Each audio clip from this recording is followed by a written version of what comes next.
I've wanted to create a YouTube channel for, since 2008, and never really had confidence to do so. And I feel like probably had I have had the confidence to do so, I probably would have been able to change the perception. But then again, it wasn't out back then. But I think if I had had more support in that area by people who sort of were looking after us, I think definitely it would have been. I would have felt very different. Mm. In terms of the therapy that you've been through to help you, Keisha, what has been the most kind of valuable aspect or what you've been told to do? What's been amazing actually is that I've kept a diary since I was 14 years old that has documented pretty much everything. Wow. And what's been, Wow. I found something the other day that was like, okay, so we're going to be releasing, a single called Freak Like Me, and I'm so nervous. And, one day when I get some money, I'd love to buy a Beetle convertible. And then you see a few years later, I bought my first car and it was a Beetle convertible. It's amazing to sit back and read. And it's really, really helped me just because you can look back and see how far you have come. How deep does it go, Keisha? How deep do you go in your diary? I mean, how raw is it? It's very raw, very, very raw, very, very honest.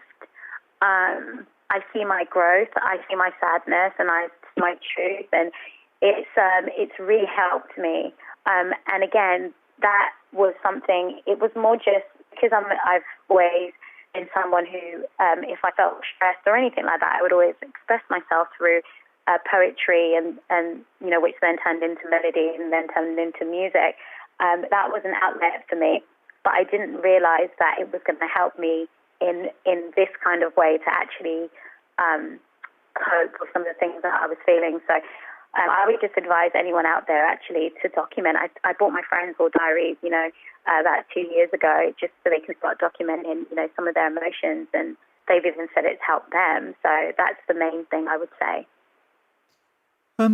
But equally, of course, when you delve into something as private as that, inevitably it's going to open old wounds, isn't it?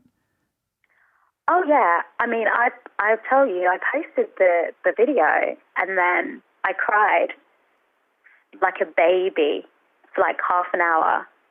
And I couldn't even, I called one of my friends and I was on the phone just crying my eyes out. And they were like, well, what's wrong? And I couldn't even get into words why I was crying. I guess it was partly relief. I just never thought I would ever get the chance to be heard. So, how do I get all emotional on the phone call? But yeah, I think that's what it was. Well, it's took until your mid-30s to achieve that. And then after that emotional outburst at the end of the video, how did you feel then? After you, I shouldn't say it in emotion, after you cried. I mean, you cried. After that, how did you feel?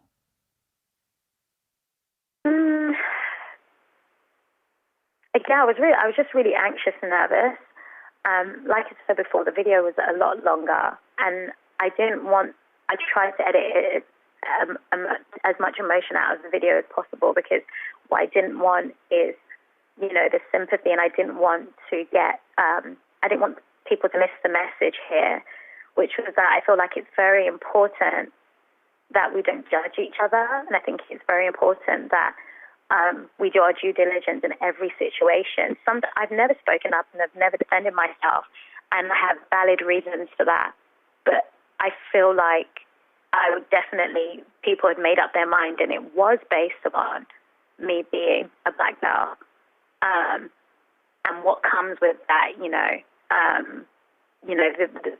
what people think comes with a black girl, the attitude and that kind of thing. Has anything changed, Keisha?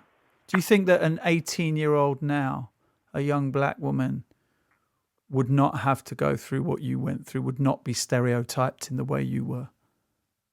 Well, I've never seen race in this country spoken about to this extent. I've been feeling very understood these days. I've had amazing messages from people, all around the world, just seeing things on the news. And I hope that it will. I hope that, people will start, writing about, even goes down to rappers, and footballers, the things that they've had to go through also. I hope that there are now people will write about it based upon just, and we'll stop giving a description of, their appearance before you talk about a situation. And I just, that's what I'm hoping for.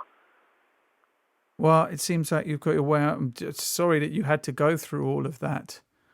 Thank you. But it seems very much that you have come out of it stronger. Yeah, I've got a slogan, and I always say, we get better, not bitter. And I really, really, truly stand by that. I think everything that you go through, it's important that you grow from it. I think it's important that you take responsibility where you need to, and that's what gets you through life. I mean, life hands you.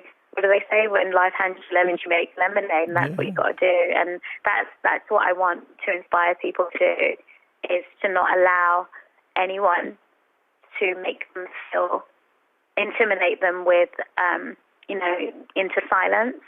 And I want people to know that it's also not right for people to hold, mistakes or your, or take things and hold it over your head and use it for manipulation and for gain. Like, that's not right. It's not okay to be judged in the way that I was. And, I just want to say that I'm not going to hold any grudges towards anyone. And I actually held a lot of things back in that video. I could have said, because I don't want the negativity. I'm still a very positive person, but I feel very happy to share my story. And I really do hope that it inspires change. Will you tell them in private how they made you feel at the time?